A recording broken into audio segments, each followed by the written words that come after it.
Darnold looks, fires inside, ball is caught, touchdown, Seahawks! Second with an RBI double, and the Mariners have the lead. 2 sports, 2 teams, 1 podcast. Welcome to the 12th Inning Podcast. How's it going, everybody? Welcome to episode 8 of the 12th Inning Podcast. My name is Rich. I'm joined here by my buddy Mitch, and there's a little bit of a somber tone on today's episode, I won't lie to you. Yes, the Seahawks won. It was a win. Wouldn't call it a good win, but the Mariners unfortunately did lose their Game 7 game versus the Toronto Blue Jays to try and make the World Series, so the season is over. We will both have some thoughts on the American League Championship Series and just looking forward to the Mariners as a whole. But yeah, if you're a sad Mariners fan who's ready to jump into some Seahawks for the rest of the year, let's buckle right up and get into episode 8 of the 12th Inning Podcast. Mitch, how you doing, man? Well, I'm here. Yeah. I think many Seattle fans are going to share that sentiment 100%. I am here. Yeah. I mean, I think we talk about the good. Yeah. First, our Seahawks, they got that win. Yep. Like you said, it wasn't a good win, but they did win. And then we can go into and talk about the sad Mariners loss. Yeah. So let's go over that Seahawks win today. On Monday. They win versus the Houston Texans. Like we're saying, it wasn't an amazing win. It wasn't the most pretty win, but it was a win, 27-19, versus the Houston Texans. Defense looked pretty solid this game, thankfully. Offense looked okay, a little shaky. Yeah, I mean, it wasn't a spectacular game by any means on either party. There weren't any huge major fails, and there wasn't anything that made your heart stop.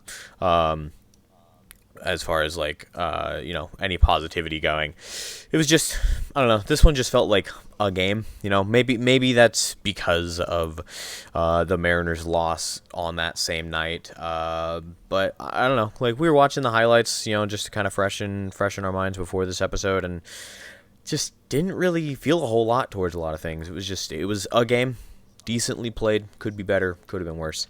Yeah, it was just a game. What about you?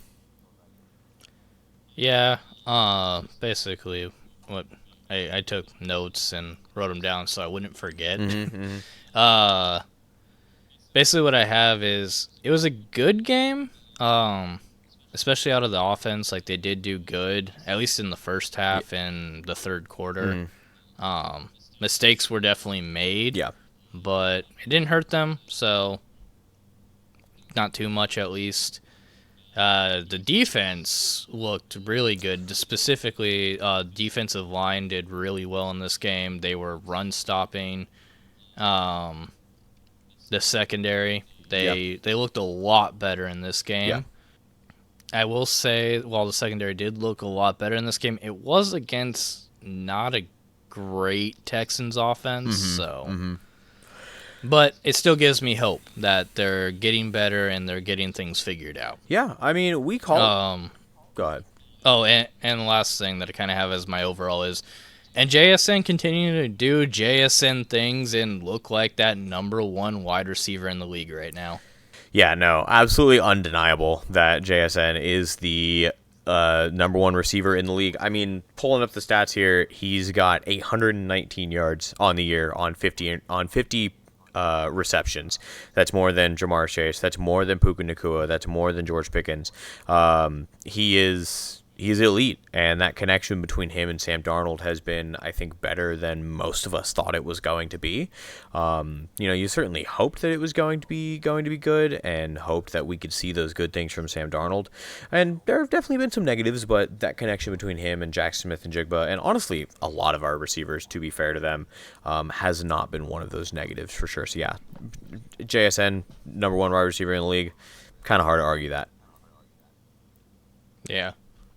That was all I had on overall wise. Yeah. So let's jump into our stars of the week. Your 3-star of the week, Mitch. Who you got? 3-star, I'm actually going to give to the defensive line. Yeah. I already mentioned it in my overall that they just did amazing in this game.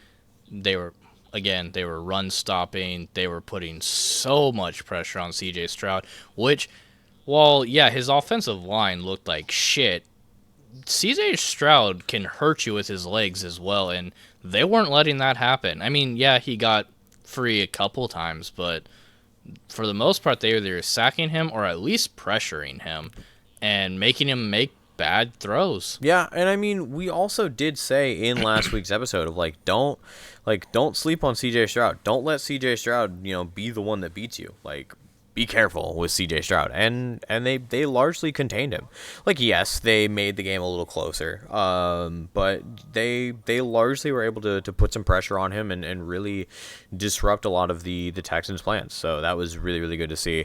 I was gonna have the defense as a whole as my 3-star, honestly, with the emphasis on the D line. They just did fantastic, especially coming off of the last couple of weeks. We've been saying we need more pressures from this team, and them being able to get those out there has been really positive. And the secondary, they weren't amazing. They weren't locked down. They definitely were leaky in some parts. There were still some tackling things that needed some fixing, but the secondary definitely improved with Monday's game. And so my 3-star is definitely the defense as a whole.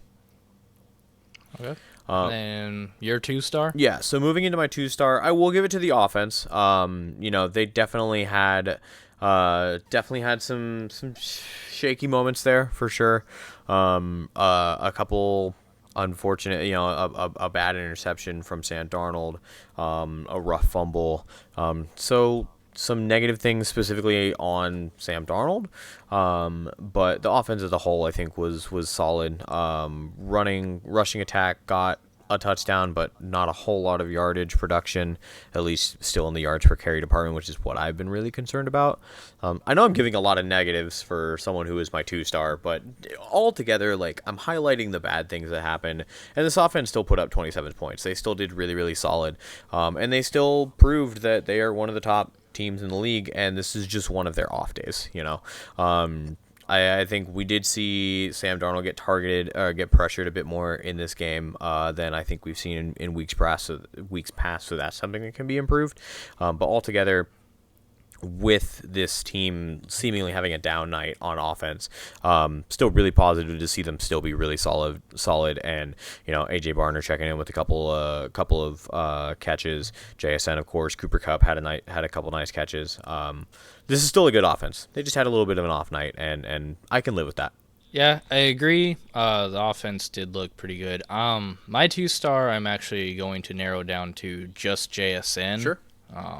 I think he deserves the 2-star, and as far as the offense goes, being alone at that 2-star. Yeah.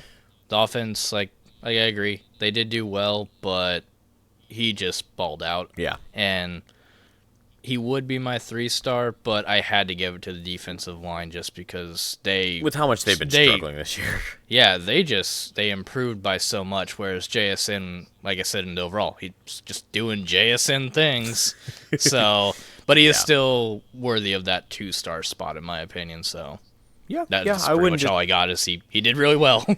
Yeah, I wouldn't disagree with you on that. So I will actually also start off our 1-star because my 1-star kind of goes into my no-star.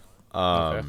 Or so actually, I'll have you go first, so then I'm just kind of leading into the no-star. So, I guess Mitch, mine kind of runs into it as well.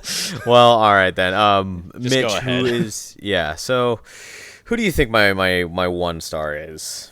I'm gonna go with, if your 1-star is kind of leading into your no-star, maybe it's the same as mine, because I have 1-star being the run game. Leading into my no-star would kind of be K9 specifically. Interesting. So for me, my 1-star is going to be the rushing attack. Okay. Again, Honestly, maybe I should just change my 2-star to JSN. It's still not great for a rush first team. This is still not what you want to see from the Seattle Seahawks. The yards per carry is still not where you need it to be. I mean, Jesus Christ. Kenneth Walker had 66 rushing yards in today's game. Pardon me. That is completely, frankly, completely unacceptable for a team that says we are rushing first. Kenneth Walker, 66 yards. Zach Charbonnet, 49 yards. That's 29 carries in between the two of them, and they only rushed for 118 yards. 2 touchdowns from Zach Charbonnet, but average of a 3.58 yards per carry. That is unacceptable. You cannot be having that. They had some good breakaways, but for a team that is built on rushing, for a team that is, well, supposedly built on rushing, they sure look like they're built on passing at this point. It's unacceptable. So my 1 star is basically a second no star, to be honest. Yeah, the rushing attack needs a lot of work. And honestly, what my no star is for this week as well is ball protection, taking care of the football. Too many mistakes in this game. You gave the Texans too many opportunities to come back. Sam Darnold was a little more leaky. And you can't have that. You gotta tighten that up. You know, I give Sam Darnold his praise. He's still an elite quarterback, I think. But this team as a whole needs to be more careful with the football. So rushing attack needs to be better and cannot be as careless with the football as we were this week for sure. We were good about it the last couple of weeks. This week was just a little rough. Yeah, that's fair. Like I said, my 1 star I had as run game, which kind of led into my no star being K9 specifically. Again, I was telling you this earlier, but my no star is kind of 2 parts of it. K9's part of it. I don't think he did horrible or anything. Yeah. But for being our starting running back, and like you said, for us saying that we're a run-first team, it needs to be better. K9 specifically needs to be better. Like, Charbonnet got some good runs, but he's supposed to be, your third down running back, to get those tough yards. He's not supposed to get a ton of yards. And if he's getting close to your starting running back, when he's only supposed to get those 2 to 3 yards just to get you to the next set of downs or get you that really hard touchdown, that's bad. Yeah, that's not a good look at all. That is why K9 is my no star. Again, I don't think, I'm not saying, get him off the team or anything. Yeah. I do still think he is a really good running back, but he needs to figure it out. Yeah. No, I would absolutely agree. And the second part of my no star is also agreeing with you as far as ball security was absolutely ridiculous in this game. And I'm talking about mainly Sam Darnold. He's not my no star, but he definitely was the main part of ball security because he did throw the interception. And this time, the interception was 100% on him. Oh, yeah. 100%. Cooper Kupp threw that interception as well, but I can't blame Cooper Kupp too much, and it's not me being like, I'm a super Cooper Kupp fan. While I do love the guy, and I think it's awesome that we have him on the Seahawks, it's still, I don't blame him for throwing an interception. He's not a quarterback. Throwing is not his main thing. Catching is. And he had an amazing catch, so he did really well. Also, side note on that, just I don't want to spend too much time on it, but why can the Seahawks just not seem to get any trick plays positive? Why is that just not a thing for the Seattle Seahawks? A couple other things I wanted to highlight. We're talking about Sam Darnold. He did have an off game. He only had a 54.84 percentage, a 54% completion rating, which got to be a little better. His average, I think he's hovering around a 68. He's one of the top quarterbacks in the league as far as completion percentage. He also only averaged 6.8 yards this game per passing attempt, which again, you need to be better. He has been better. I was looking this up earlier. He's hovering around, I think, an 8 or a 9 as far as yards per attempt. So, have to be a bit more careful. He got sacked twice. That's not totally his fault, of course, but you need Sam Darnold to be a little better. And again, every team's going to have an off game. I'm glad that this off game is happening right before our bye week. Give these guys some time to rest. Give these guys some extra time to work on things. The bye week might be coming right when we need it. But 17 for 31 for 213 yards and a barely over 50% completion rating is not good enough from your quarterback. So long as it's not consistent. I'm not going to sit here and doom and gloom and say that Sam Darnold is cooked or anything like that. I think if you're saying that, you're ridiculous. Please grow a brain. I will say, it's a bad game, but I'm willing to overlook this one depending on how the next couple of weeks go for Sam Darnold. So, yeah. I had 2 types of honorable mentions as well. One's a bad honorable mention. The second is a good honorable mention. Sure. The bad honorable mention I had for the stars would be Anthony Bradford. He didn't do as bad. He didn't do bad enough for me to put him at a no star. Sure. But he's just letting people through. He's not blocking. I honestly think it's time we put him on the bench and see what his backup can do. Yeah. I know can't be much worse. You and I we've talked definitely off screen a lot, and I always make the joke of someone benched. makes one bad play and I go benched. Yep. But he's had enough time now. It's week 7. Yeah. It's week 7. It's enough time to see that he's just not blocking. The fact that he didn't block against the Saints. Yeah. A horrible team. They're getting better now, but when we faced them, they were a shit team. Yeah. Absolutely. And he was letting them through. And granted, of course, since they were so bad, Sam Darnold was able to run away from them and everything. Yeah. But they shouldn't have been getting to him to make him run in the first place. Yeah. So, no, absolutely. But and then he's letting the Texans through. Now, granted, the Texans much better defense than the Saints were. Certainly. And they are a very good defense. But at the same time, you gotta get a hand on them, don't you? So Anthony Bradford would be my bad honorable mention. Not enough to get a no star, but he needs to do better. Yeah. My good honorable mention isn't even actually a player though. Isn't it part of the Seahawks? Isn't part of the Texans?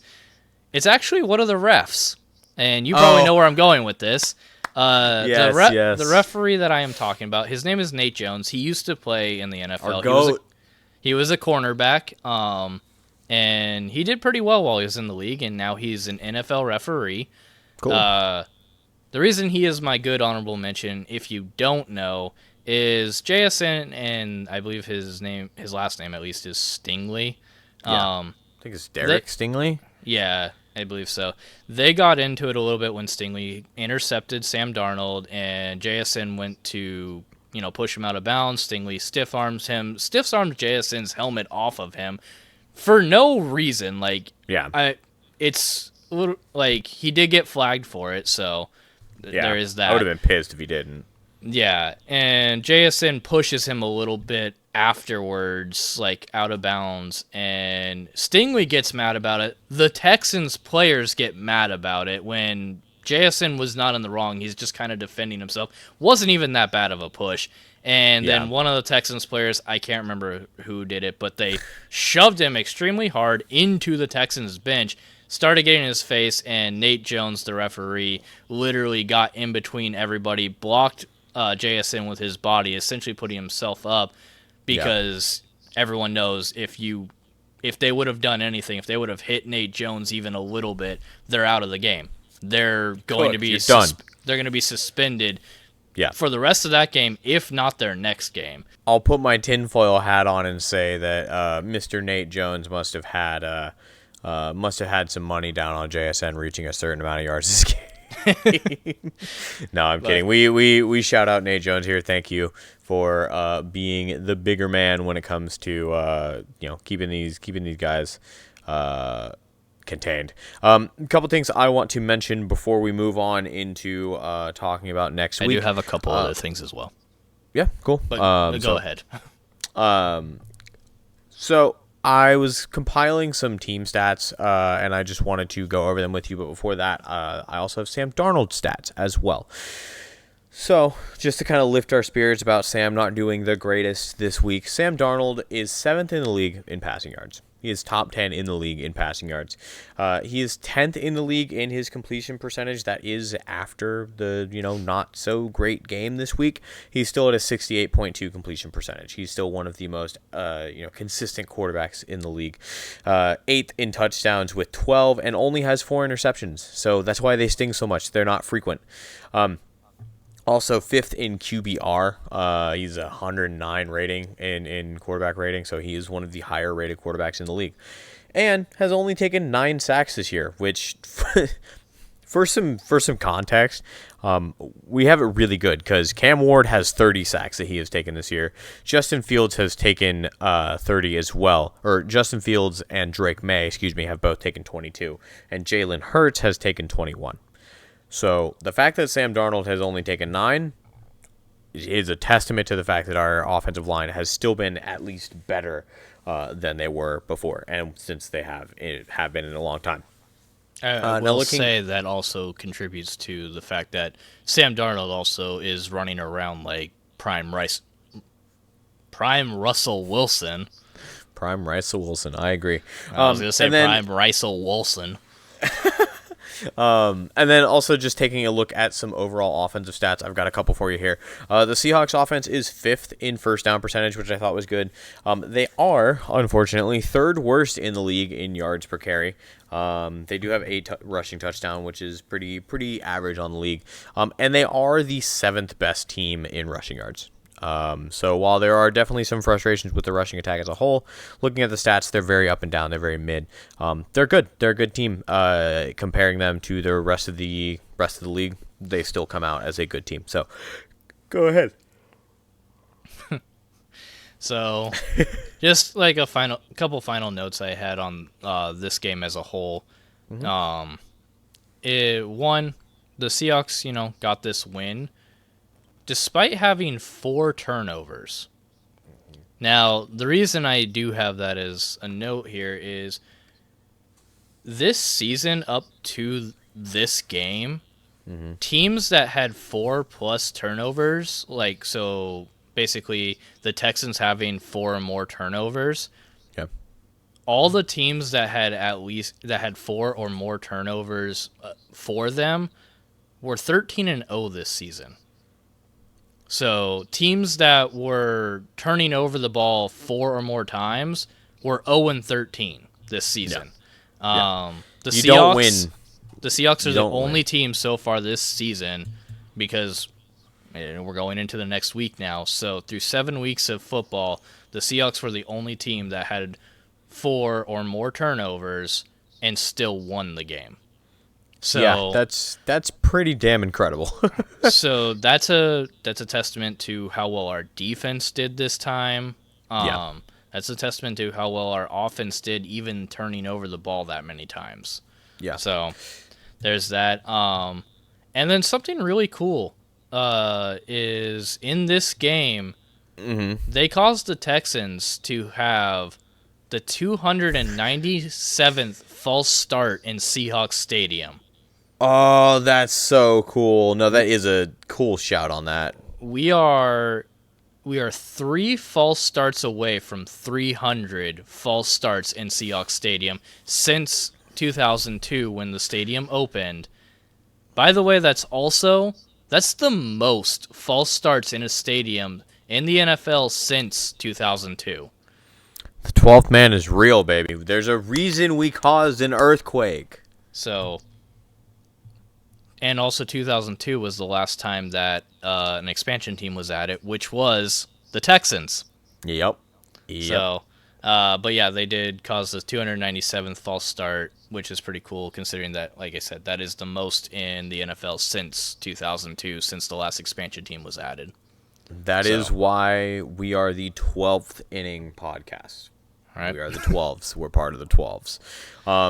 Yeah, that's awesome. Love that stat. Good pull there. And then had Good one game. final note, just as on the Seahawks / NFL as a whole. Because I did send this to you, but Tyler Lockett has been released from the Titans. I was wondering if you were going to bring this up. Yeah, per his request, by the way. It's not the Titans being like, oh, he sucks, we're getting rid of him. He requested to be released because, well, the Titans are ass. And people are thinking to bring him back as a Seahawk, just to at least retire as a Seahawk. Real quick, I want to say on the Tyler Lockett thing, as cool as it would be to see him as a Seahawk, I have another idea of a team he could go to that I would not be upset seeing him go to. He still retires as a Seahawk. Oh, yes, absolutely. But if he's to finish out the year with the team, hear me out. How about him going to the New York Giants? That's what I thought Jackson you were Dart. Yeah, Jackson Dart is promising. Russell Wilson is there, even though it wouldn't be his target. Like, Jackson Dart is still learning from Russell Wilson, and so having someone like Tyler Lockett, who you had that connection for years upon years upon years, that is going to help That's going to help Jackson Dart build a connection with Tyler Lockett. That's going to show you what it's like to have a great receiver, because they don't have Malik Neighbors right now, and I think he's out for the season. So who knows? Maybe Tyler Lockett becomes a Giant. Russell Wilson, calls him like, hey. If Tyler Lockett isn't a Seahawk, I'd be cool with him being a Giant. But I think that is going to do it for at least talk about the Texans. So let's talk about the next week in Seahawks football. There is no next week. It's a bye week, and they're going to rest up. Thank God. Yes. They need to. I'm just tired of seeing the injury report being like half our damn defense. Like I said, this team this bye week is coming at the perfect time. Rest up. We've already discussed some things to tweak, and get ready for the Commanders next Sunday. So on November 2nd. So, it will be a tougher game for sure. The Commanders are not amazing, but they're not bad. But we will get into that next week, because we're going to need something to talk about on the bye week, especially with the Mariners off season being here. So, all right. So, per usual, Richard, we are looking at Yahoo Sports Power Rankings by Frank Schwab. Who do you think he has in the top 5 this week? Some might surprise you. You're saying it differently. I mean, your tone is different. I don't know. I said some might surprise you. Yeah, fair. So I think, in no particular order, because I did not pay close enough attention to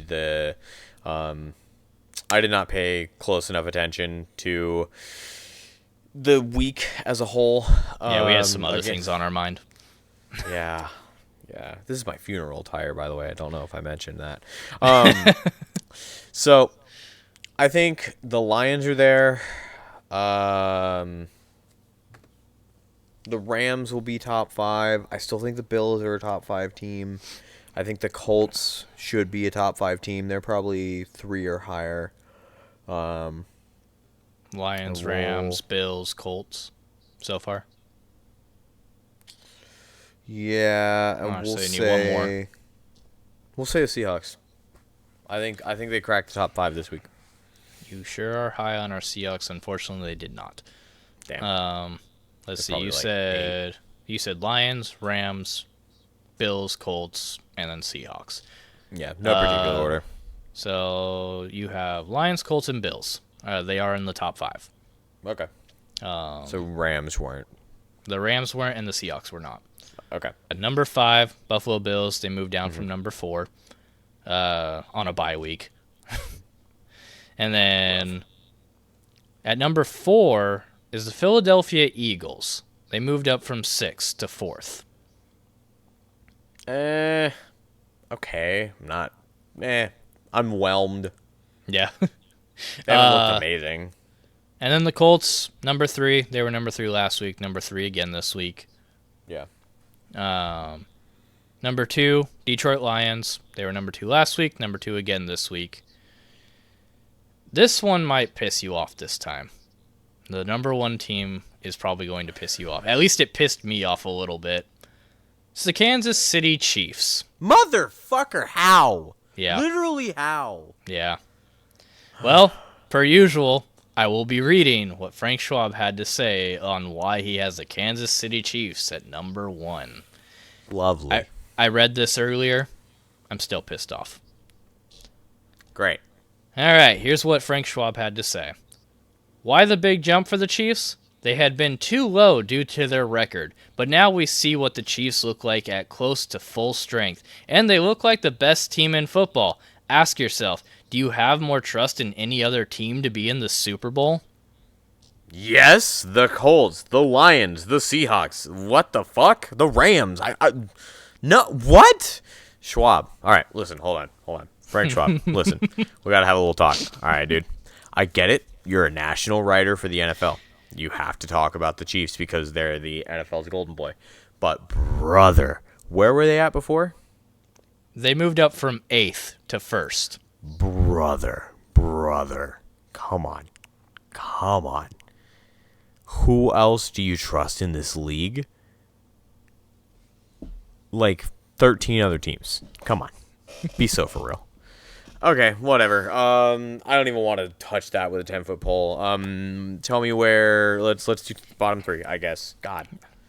I told you it would piss you off this week. Last week, at least, you thought it was going to piss you off, and it was just the Buccaneers. You know, they belong there. But unfortunately, yeah. So, anyway. On to the bottom 3. And before you start, let's see if you remember from last week, because it did not change. Jets, Titans, Dolphins. Woo! Let's go. Now, granted, I gave you the hint. But it should have been easy this week anyway. I didn't remember what it was last week. Oh, okay. That was just my guess. Now, granted, I did still give you the hint, so people are going to be like, he knew from the hint. Yeah. I wish my memory was that good. But to read Frank Schwab's what he has to say about the New York Jets being still the only team without a win. Ass. All right, here's what he had to say. Justin Fields hasn't broken 100 yards passing in the Jets' past 2 games combined. He played only a half Sunday because he was benched, and head coach Aaron Glenn is deciding if that move will be permanent. It should be. The Jets can't keep starting Fields. It sucks because I like Justin Fields. I think he has a really, really interesting set of talent. He's just not good. He's just not good. And it's sad to see. It's sad to see. I mean, their backup is Tyrod Taylor. Tell me the last time you heard that name. Yeah, it's not great if you're a Jets fan right now. Almost held the they held the Panthers to less than 2 touchdowns and 2 PATs. It was 13-6. But yeah, Jets. Looks like you're getting the first pick in the draft. Hope you like. Hello. Hope you like Arch Manning. Ugh, rough. Yeah, and then also the Saints are still at number 29 as well. Okay, cool. I know it's not part of our bottom 3, but figure I just mention it. We like the Saints. We like to see how bad they're doing. All right, and then so I was like last week. I did say we would be doing something new, saying previous opponent Seahawks, next opponent. Unfortunately, next opponent does not exist this week. I mean, you could say that you could look for where the Commanders are. We won't maybe talk about them, but we could see where they're at. We could, yeah. We'll look at where the Commanders are, and then we'll look again next week as well. Yeah. So I will have you guess where you think the Texans, Seahawks, and the Commanders are. Texans are 13th. Seahawks are 7th. And you know what? No, I don't trust Frank Schwab. Seahawks are 9th. Okay. And we'll say the Commanders are 12th. So I think, 12th. Okay. The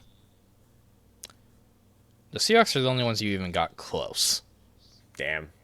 So I'll start with the Texans, 'cause since they were our previous opponent. They're 22nd. They moved down from 20th. I don't think they're that bad. Jesus. Well, they were 20th Okay. last week, and they moved down to 22nd after losing to us. Okay. What he had to say about the Texans. We found out Monday night that the improvement the Texans offense showed was simply due to facing the Titans and depleted Ravens. What we saw against Seattle was the same bad offense we saw in the first 3 games. It seems unlikely to get much better. Hey, give that offense a little bit of credit. They were going against one of the worst teams in the league to like one of the best defenses in the league. So I'd give them a little bit of credit. I would not be surprised if they do a little bit better next week. Fair enough. And then I'll say where the Commanders are real quick. They are 20th. They moved down from 18th. I do not think they're that bad. Real quick, what he had to say about the Commanders. The Commanders have a ton of injuries, and that matters. Even if head coach Dan Quinn said that wasn't a factor in Sunday's loss, that's obviously not true. But the schedule won't stop for them to get healthy, and their next game is on the road versus the Chiefs. Not good. We're really rooting for the Commanders next week. Oh, yeah. Or this week, not next week. Wait, yeah, next week. Yeah, next week. Yeah. This weekend, whatever. Yeah. And then the Seahawks. It's funny because you originally said 7th and then you said 9th. You got They're it. 8th. They're 8th. They're right between your 2 guesses. So what he had to say about the Seahawks being in 8th, at least moved up a spot. Yeah, I'll take it. He put, Seattle's defense might be the most underrated unit in the NFL. It's very good. The Texans might not be good on offense, but Seattle had a big part of their struggles on Monday night. The offense has to clean up those mistakes, though. Yeah. Okay. That's all we got. Very basically just plain. Basically just what we were saying the entire episode so far. So, all right. Well, yeah, some up and down power rankings, some up and down with the Seahawks game for sure. Thank God we're going into a bye week. You got anything else before we move on to the funeral? No, let's talk about the Mariners.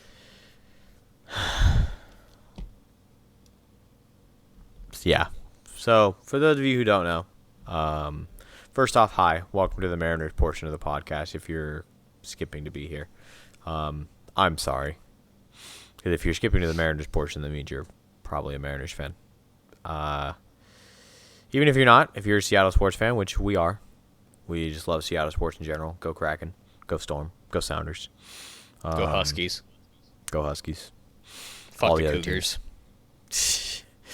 Go Sonics when they come back. This was a hard pill to swallow. The Mariners, they won game 5 on an amazing grand slam from Geno Suarez. Kind of the perfect guy to be your hero. And after leading 3-1 going into the 7th inning of the 7th game of the ALCS to see who is going to go to the World Series, they lose 4-3, and season is over. It's a hard pill to swallow. It's really hard because I was thinking about this after watching the game. It's hard to imagine that I have to wait until March for another Mariners game. This season has gone farther than anything I ever expected, anything I ever could have hoped, and it's over. And that's really hard because this team has been magical all year. You had a catcher do things that have never been seen by a catcher before, and you have superstars galore with Josh Naylor and Julio Rodriguez, Cal. Our pitching was finally starting to hit their stride, and they're what lost you this game. Not even just Bizzardo, but honestly, the pitching lost you the series. The offense needed to have been better, don't get me wrong, but the pitching lost you this series. And especially Bizzardo, who had been one of your best bullpen guys all year, didn't have it in the most important moment of his career, probably. Dan Wilson is getting a lot of hate for that. I personally disagree with the people who say that that is a bad call, because Bizzardo has proved time and time again that he can handle that situation. However, I do think that there was a better call, even though I don't disagree with it, because Bizzardo had pitched the game prior, had pitched a few innings in the game prior, and so they had seen him. You know who they hadn't seen and who hadn't pitched in a couple days? Andres Munoz, who absolutely should have been available in that position. But just like that, season's over.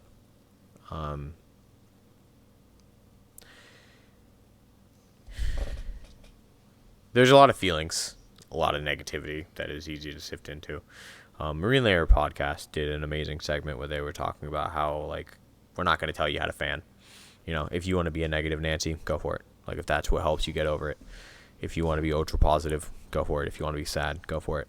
You know, don't knock other people for how they're going to handle this loss.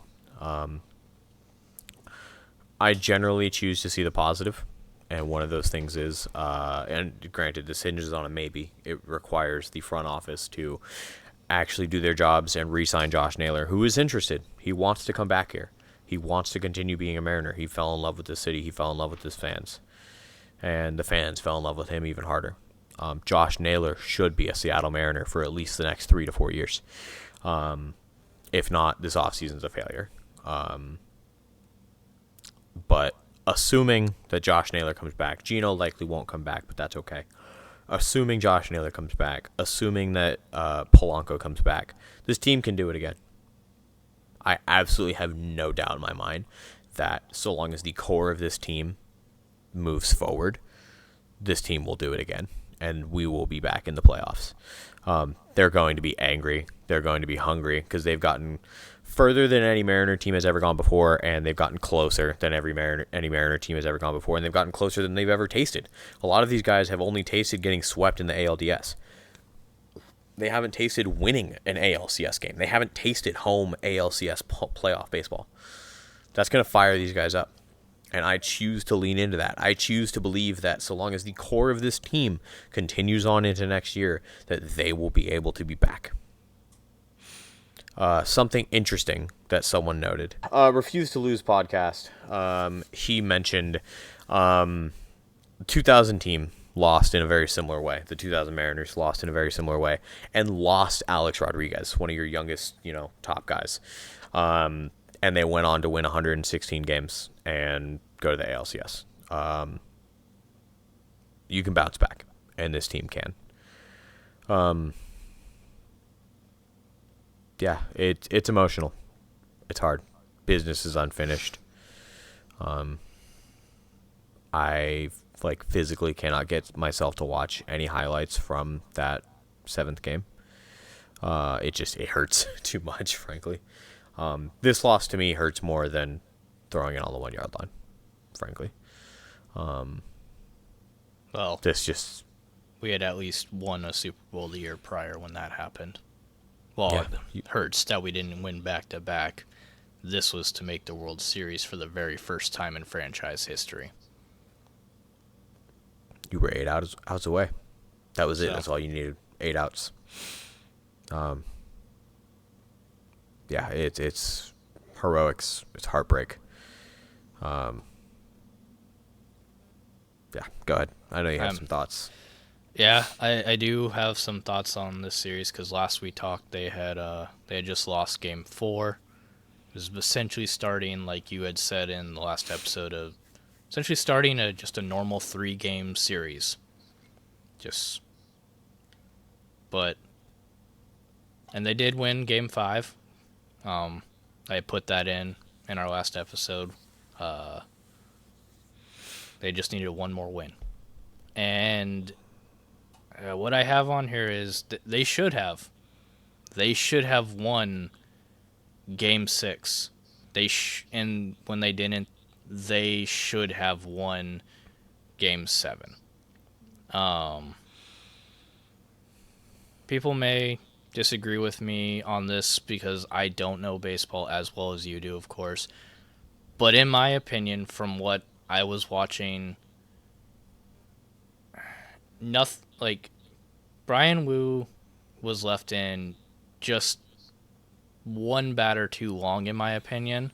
I get it. It's a hard call to make on that. Like, he's your all-star. You want to let him get out of it. You do. And he unfortunately, like, made it too close to call, and so Dan Wilson pulls him. And it's just unfortunate that it was a couple bad pitches and then one horrible pitch that ended the season.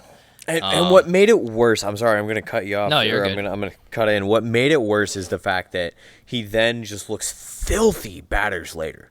Bizzardo looked incredible a couple batters later, and it's like, dude, like, that made it sting more. Mm-hmm. That he just threw a fucking meatball to George Springer. To George fucking Springer. Who even NFL announcers were saying is just postseason magic. Yeah.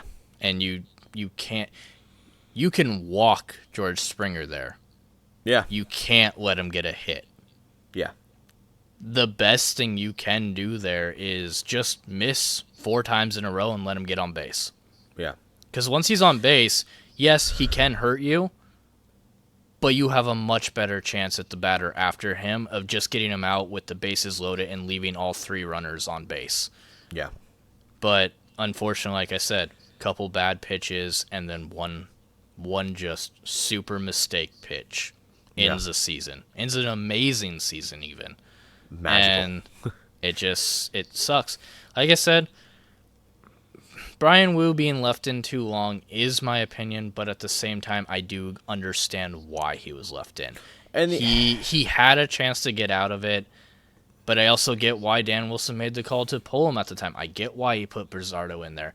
I understand why all the calls that were made were made. What sucks the most, what's the most frustrating about this is, I have here in my notes, is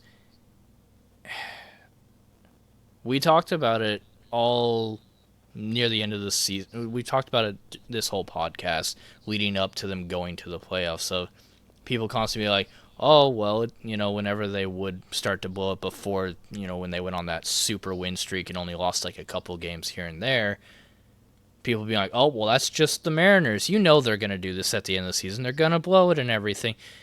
But it wasn't. That wasn't the Mariners. And then Game 7 comes and they do what typical Mariners do, and they just blow it. And it's like, I would have rather this have been a blowout. I'm not mad at Bizzardo. He made a bad pitch. It unfortunately happens. It just is so fucking frustrating that it had to happen in that situation, in that game. Had that happened in Game 6, which, the Blue Jays did kind of go off in Game 6, but, let's say that same situation right there, Game 6, it happens. No one's too worried about, yes, are we frustrated? Are we upset? Of course. But your season's not over. But the season's not over, and you get to be like, okay, we made that mistake. Let's not do that again. And you come back in Game 7 and potentially win it. But unfortunately, it happens in Game 7. The winner go home game, and unfortunately, you make that mistake pitch. Yeah. And it's just like I have written here is, unfortunately, the Mariners did what the Mariners team has done in super important games, and they just blew it. And it sucks. Like you said, it's a hard pill to swallow. But looking forward, I do have a couple notes on that as well, to kind of move to a slightly more positive as far as the Mariners go. If they don't re-sign Naylor, I'm sorry. He, like you said, he deserves to be a Mariner. Honestly, in my opinion, I think he deserves to be a Mariner for the rest of his career. Yeah. I think he should retire as a Mariner. He seems to thoroughly enjoy being on that team. He just looks super happy. which is rare. Yeah, he just always looks super happy right now while being with the Mariners. Even when they were losing games, he's your hype guy. He didn't look like happy. Obviously, you don't ever look happy when losing a game or when you lose a game, and obviously, but he still like had that semi upbeat of like, come on guys, we'll come back and we'll get them. Now obviously he didn't have that after this last game because there was no, come on guys, we'll come back and get them. It's fuck, this season's over. But I sent you a video of the reporters talking to, I believe it was Brian Wu. Yeah, and Julio screams in the background. And yeah, I didn't know who was screaming in the background, but you just hear someone just in the background, and it's like, yeah, that's because I think that's how all Mariners fans are feeling. They asked Brian Wu, they're like, how, like basically, how are you feeling? What are the emotions you're feeling? And you just hear, and he's just like, that, like, that was Julio. It was confirmed. And just feel so bad for him, man, because like he was the one who struck out, and it was a bad strikeout. Like I don't even think like it's people are like he's swinging for the fences. Like I don't even think it's that. I think he just wants to get on base and move it to Cal fucking Raleigh, who's behind him. You're only down by one. He knows you don't need to win the game in one swing. Move on to the next guy. These guys have been so good about that all year, and when it mattered most. Also, the big decision that I didn't like from Dan Wilson was pinch hitting Canzone for Robles. I think if he was going to pinch hit Canzone, the game is almost over. You pinch hit him for Leo Rivas.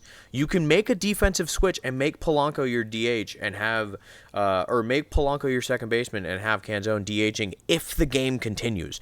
But Rivas and Canzone, they're both equally bad. I'd rather you switch one out for the other versus switching Rivas out for versus switching Canzone out for Robles, who yes, he hasn't been good in the postseason, but he's been the spark plug before. Victor Robles deserved a shot. Whether or not he looked like Washington Nationals Robles, which he did all postseason, he deserved a shot. I'm sorry, I think Canzone should not have pinch hit for Leo, or should not have pinch hit for Robles. He should have pinched it for Leo Rivas. And it just that was one of the calls where I'm like, dude, come on. Like I hindsight, but it's just. But I mean, I get that one definitely. In the moment, even being like, what the fuck are you doing? Yeah, that one was hard to justify in my head, and it didn't work out. I was vindicated. Yeah, it just sucks that the season's over. It's over just like that too. It wasn't even, they gotta run. Oh, they tied it up now. Oh crap! Now they're up for it was just in one swing, just boom, done. Yeah, and like obviously that wasn't a walk off and it wasn't end of the season, but it was still. It was really hard to be positive at that moment. As soon as I was they trying. were up 4-3, I was trying so hard. I was like, we've seen this team do it. They can do it. Like they've done this. They can do it. I truly think if they keep this team together, and I'm not saying like every single person, but at least most of this team, specifically Julio, Cal, Naylor. Polanco. I'd throw Polanco in there. Polanco. I'm trying to remember everybody that's on the team. Honestly, I don't think Gino... Robles. Yeah. I call him Robles. Yeah, but I call him Robles. Keep him on the team. Randy. I mean, also, but to be fair, I don't want to hear shit about playoff Randy ever again, because everybody was always talking about how Randy was just amazing in the playoffs when he was on the Rays, and apparently not when he's a Mariner. So I have nothing against Randy. He's an amazing player, and I do still want him to be on this team, but I don't want to hear shit about playoff Randy ever again. He was cold. Yeah, I will also say, as far as the playoffs go, you can't have only 3 players. Yeah. There's 9 players in the lineup for a reason, and you're only having 3 be productive, and then you've got that 4th person, Crawford, every once in a while. Yeah. And it's just like, you can't have Crawford actually do well, get on second, get a double, and do absolutely nothing with it. Yeah. And granted, yes, they were ahead at that moment when he got that double, but still. The Mariners just didn't play like the better team in the ALCS, and like it felt like they could have been. If the pitching was on it a bit more, if a couple more of your guys were swinging the bat well, this team absolutely could have been the better team. But it's also you can't go win the first 2 games in the opposing team's stadium and then come home and fuck it up. Yeah. Twice. Yeah. Yeah, you won the 3rd game at home. Good job. But then you made it have to come back to run. You could have made Seattle the happiest city ever. All you had to do was come home and win 2 games at home out of your 3 there. You can come home and win or lose the first one. Fine. I get it. You're traveling a lot. You're coming from Toronto and everything. You just flew to Toronto. You're coming back. Okay, you lose the first game at home. You just had to win Game 4 and Game 5. Yeah. But instead, you took it back to their stadium, and again, you let them win their first game there. And then you make it look like we've got a chance. You give us hope. And then you just take it away. Yeah. One of my friends and coworkers put it best when the Mariners lost Game 7. He jokingly said after Game 5, when they did win, he said, "The Mariners are going to give me that kick in the dick, I just don't know when." Game 7, we lose, and he texts me, "Hey, Mitch, there's that kick in the dick from the Mariners." Yeah. And he wasn't wrong. No. It was a gut punch for sure.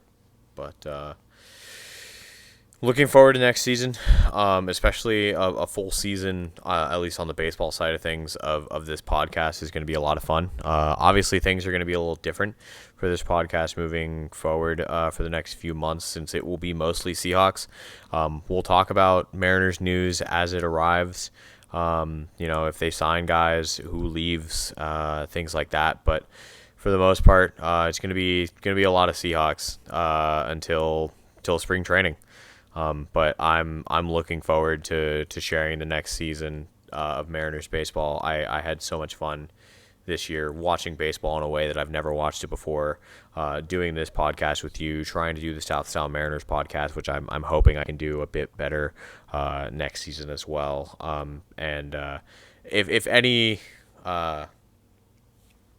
If any of my Mariners friends that I have had the pleasure of meeting over these last few months, Mariner Mojo, Jake Race, the Trident, are the 2 that stand out. Marine Layer Podcast, as I've mentioned, great motivation. Those guys are all amazing. You should check all of them out if you're a Mariners fan. They're all just an incredible group of dudes, and they've all been so kind and so helpful in helping me, try and do what I can on my part to help bring good content. Mitch and I, we want to, we're not professionals or anything, but we have big dreams for where this can go. We have a lot of excitement and a lot of enjoyment for where this can go. And I'm sad that half of the podcast is kind of ending right now for a little bit. You might hear me talk more Kraken. Who knows? I don't know. Yeah, it's a hard one. But, the Seahawks are doing well. I just hope they don't kick us in the dick. I can't take 2. I cannot. Well, at least this coming week they don't get a chance to. As always, thank you guys so much for listening to this very up and down episode of the 12th Inning Podcast. My name is Rich. This has been Mitch. And before we go, all the podcasty things, if you can, liking, commenting, subscribing if you're on YouTube, following and downloading the page if you're on other platforms would be really appreciated. Check us out on TikTok. Again, still trying to do a bit more content on that as well. But yeah, thank you guys so much for listening. This has been the 12th Inning Podcast, and as always, Trident's up. Go Mariners. And go Hawks.